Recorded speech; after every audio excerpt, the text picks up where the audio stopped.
एक बार फिर से आप सभी का स्वागत है हमारे YouTube channel story telling with बानी एंड पूजन पर। और आज हम आपके लिए साइलेंस नाम की एक तमिल फिल्म की कहानी और उसका रिव्यू लेकर आए हैं। ये फिल्म 2 अक्टूबर 2020 को रिलीज हुई थी। ये एक हॉरर स्लैश थ्रिलर फिल्म है। इसे 60% ऑडियंस ने लाइक किया है और IMDb पर इसकी रेटिंग 5.1 है। इस फिल्म में हमें अनुष्का शेट्टी, आर माधवन और सुभा राजू मुख्य भूमिकाओं में नजर आएंगे। कहानी की शुरुआत सन 1972 से होती है, जहाँ पर एक विला के अंदर पीटर और मलिसा नाम का एक कपल रहता है। एक रोज पीटर और मलिसा एक दूसरे के साथ डांस कर रहे थे।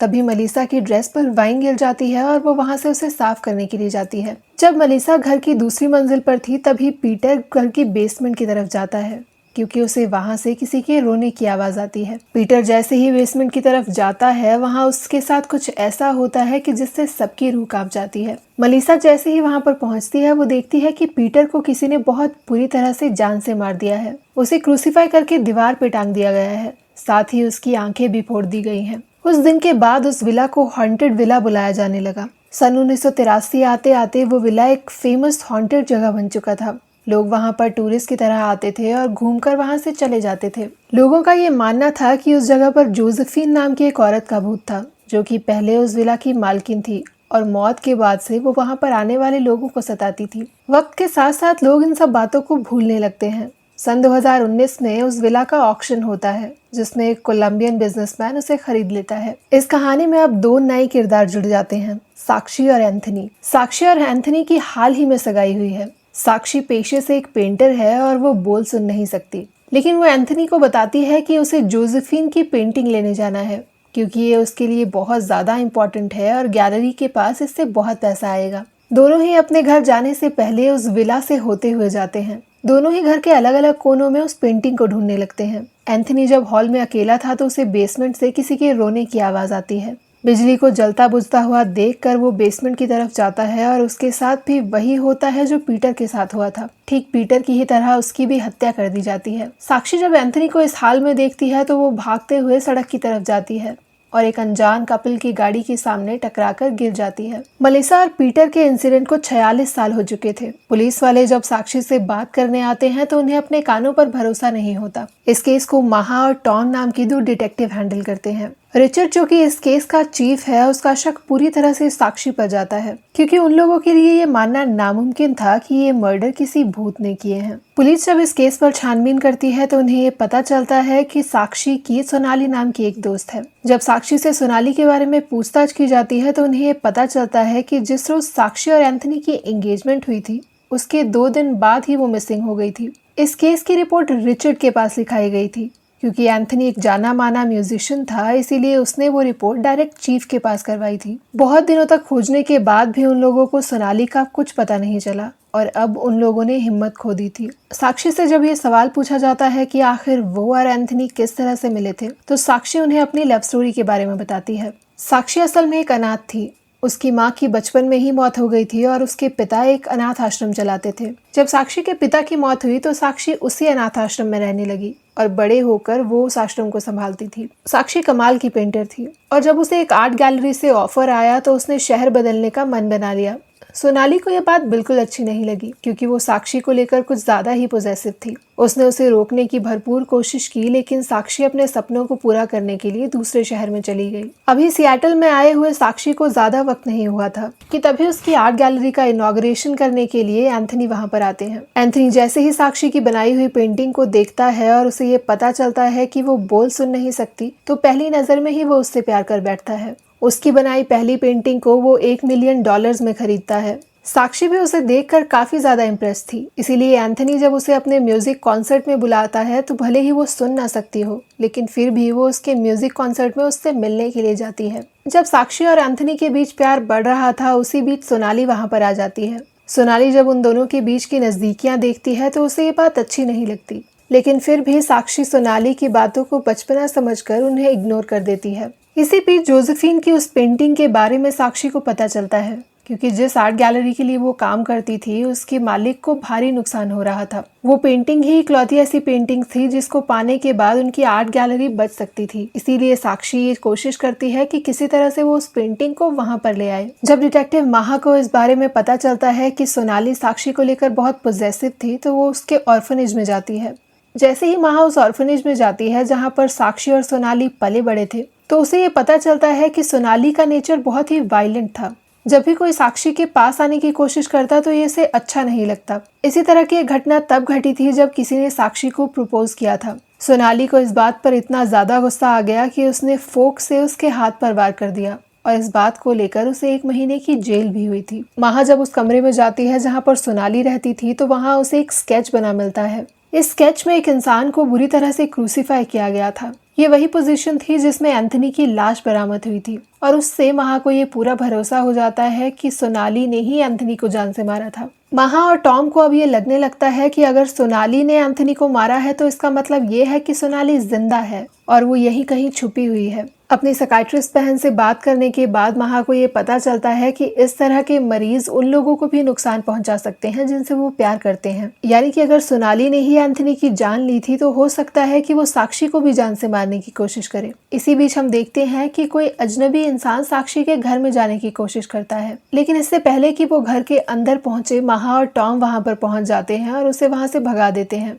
वो उस इंसान को पकड़ने के लिए उसके पीछे भी भागते हैं, लेकिन वो उसे पकड़ नहीं पाते। रिचर्ड भी उस वक्त साक्षी के घर पे पहुंच जाता है और जैसे ही वो साक्षी को देखता है उसका उस पर शक और ज्यादा बढ़ जाता है। इसीलिए वो उसकी गाड़ी में एक ट्रैकर फिट कर देता है ताकि वो ये जान सके कि वो कहाँ जाती है। अपने शक को दूर करने के लिए रिचर्ड साक्षी से कहता है कि उसे उसके साथ एक बार वुडसाइड विला चलना पड़ेगा ताकि वो लोग ये जान सके कि असल में हमले वाले दिन हुआ क्या था। अगली सुबह वो लोग पुलिस टीम के साथ वुडसाइड विला पे पहुंच जाते हैं और साक्षी उन लोगों को एक एक चीज बारीकी के साथ बताती है। जब उस बेसमेंट की दोबारा से जांच की जाती है तो वहां पर टॉम को एक चाबी मिलती है। उस चाबी को लेकर वो रिचर्ड के पास जाता है और उसे कहता है कि शायद ये चाबी किलर की है, लेकिन अभी टॉम रिचर्ड से बात ही कर रहा होता है कि तभी वो उसे जान से मार देता है और वो टॉम को बालकनी से नीचे धकेल देता है। टॉम की नीचे गिरते ही मौत हो जाती है, लेकिन महा ये नोटिस करती है कि टॉम के हाथों में किसी के कोट का बटन था। महा जब यहाँ वहाँ नजर घुमाती है तो उसे ये पता चलता है कि ये बटन और किसी का नहीं बल्कि रिचर्ड का था, यानी कि टॉम को किसी और ने नहीं बल्कि रिचर्ड ने ही मारा है। महा अब रिचर्ड का पीछा करने लगती है। उसे ये लगता है कि रिचर्ड सोनाली का साथ दे रहा है और वो वजह जानना चाहती थी कि आखिर ऐसा हो क्यों रहा है। काफी देर तक रिचर्ड का पीछा करने के बाद महा और रिचर्ड एक वुडन हाउस में पहुंचते हैं। महा जैसे ही रिचर्ड का पीछा करते हुए उस घर में पहुंचती है उसे ये पता चलता है कि ये घर और किसी का नहीं बल्कि एंथनी का है और जिस तरह से रिचर्ड वहाँ पर घूम रहा था वो पहले भी इस जगह पे आ चुका था। रिचर्ड वहाँ पर वीडियो फुटेजेस डिलीट कर रहा है, साथ ही कंप्यूटर्स को भी नुकसान पहुंचा रहा है। रिचर्ड इसी दौरान अपने फोन पर कुछ देखता है और वो वहां से निकल जाता है। अगले सीन में हम देखते हैं कि साक्षी और विवेक एक दूसरे से मिल रहे हैं और एक दूसरे के गले लग रहे हैं। जो इंसान साक्षी के घर में दाखिल हुआ था वो और कोई नहीं बल्कि विवेक था। जब साक्षी नई नई सियाटल में आई थी तो गैलरी में उसकी सबसे पहले दोस्ती विवेक से हुई थी, जो कि पेशे से एक फोटोग्राफर था। सोनाली ने जिस लड़के को फोक से मारा था वो इसलिए था क्योंकि वो साक्षी के लिए अच्छा नहीं था। साक्षी के रहते हुए वो उसके साथ फ्लर्ट कर रहा था और ये बात देखकर उसे गुस्सा आ गया। सोनाली की हर एक हरकत साक्षी को बचाने के लिए थी और वो उससे बेइंतहा प्यार करती थी। फ्लैशबैक में हमें ये पता चलता है कि सोनाली जैसे ही सियाटल आती है उसे विवेक को देखकर बहुत जलन होती है, लेकिन जैसे ही वो विवेक को करीब से जानने लगती है उन दोनों के बीच में प्यार पनप जाता है और विवेक सोनाली को प्रपोज कर देता है। सोनाली जैसे ही एंथनी से मिलती है उसे उस पर भी शक होता है। वो साक्षी से बार बार एक ही बात कहती रहती है कि ये लड़का तुम्हारे लिए ठीक नहीं है और मैं ये प्रूव कर सकती हूँ कि ये 1 नंबर का फ्लर्ट है। सोनाली अब बार बार एंथनी को मैसेज करने लगती है। पहली बार जब वो उसे मैसेज करती है तो वो उसके मैसेजेस को इग्नोर कर देता है और उसे ये समझाने की कोशिश करता है कि वो सिर्फ साक्षी से प्यार करता है, लेकिन सोनाली जब मैसेजेस कर करके उसे तंग कर देती है तो वो उससे मिलने के लिए राजी हो जाता है। सोनाली ये मैसेज देखकर बहुत ज्यादा खुश हो जाती है और वो साक्षी को कहती है कि वो एक टॉक्सिक लड़का है और वो उससे मिलना चाहता है। सोनाली अब साक्षी को यह समझाने की कोशिश करती है कि वो लोगों पर बहुत जल्दी भरोसा कर लेती है। एंथनी कोई अच्छा लड़का नहीं है क्योंकि उसने उसे मिलने के लिए बुलाया है, लेकिन साक्षी को अब भी एंथनी पर पूरा भरोसा है और वो सोनाली पर हंसने लगती है। एंथनी सोनाली को एक जगह से पिक करता है और साक्षी उसका पीछा करती है। एंथनी उसे उसी वुडन हाउस में लेकर जाता है जहां पर उस रोज रिचर्ड और महा गए थे। जैसे ही वो लोग अंदर पहुंचते हैं सोनाली एंथनी को हग करती है और ऐसा करते हुए साक्षी उन्हें देख लेती है। अभी साक्षी ने कुछ देर के लिए ही अपनी नजरें फेरी थी कि तभी जब वो पलट कर देखती है तो उसे ये पता चलता है कि एंथनी ने सोनाली को जान से मार दिया है। अचानक से उसकी पूरी दुनिया उसकी आंखों के सामने बिखर जाती है, क्योंकि उससे इस बात पर भरोसा नहीं होता कि एंथनी ने सोनाली को मार दिया है। क्योंकि सोनाली की जान जा चुकी थी, इसीलिए वो उसकी कोई मदद नहीं कर पाती। वो वहां से निकल जाती है और विवेक को मैसेज करती है कि सोनाली मर चुकी है। इस हादसे के बाद साक्षी और विवेक पुलिस वालों के पास जाने की कोशिश करते हैं, लेकिन वो लोग जैसे ही पुलिस स्टेशन में रिचर्ड को देखते हैं, साक्षी रिचर्ड को पहचान लेती है, क्योंकि जिस रोज एंथनी ने सोनाली को जान से मारा था, उस रोज रिचर्ड भी वहां पर था। उन लोगों का पुलिस पर से भी भरोसा उठ जाता है और वो लोग चुपचाप इस बात को अपने दिल में ही दबा कर रखते हैं। 2 दिनों तक साक्षी एंथनी से कोई बात नहीं करती, इसीलिए एंथनी उसे ढूंढता हुआ उसके पास आता है। साक्षी इशारों इशारों में उसे बताती है कि सोनाली कहीं पर गायब हो गई है, तो एंथनी इस तरह से नाटक करता है जैसे वो उसके बारे में कुछ जानता ही ना हो। वो उसे कहता है कि वो उसे तुरंत पुलिस के पास ले जाएगा। वो उसे रिचर्ड के पास ले जाता है और रिपोर्ट लिखवाता है। पुलिस स्टेशन से वापस आते वक्त जब साक्षी की नजर नोटिस बोर्ड पर पड़ती है, तो वो देखती है कि बहुत सी लड़कियां सियाटल में मिसिंग थी और इतनी सारी लड़कियों की लिस्ट में मैगी नाम की एक लड़की भी थी, जिसे उसने एंथनी के ही एक कॉन्सर्ट में देखा था। मैगी एंथनी के साथ फ्लर्ट कर रही थी और उस दिन के बाद से वो गायब थी।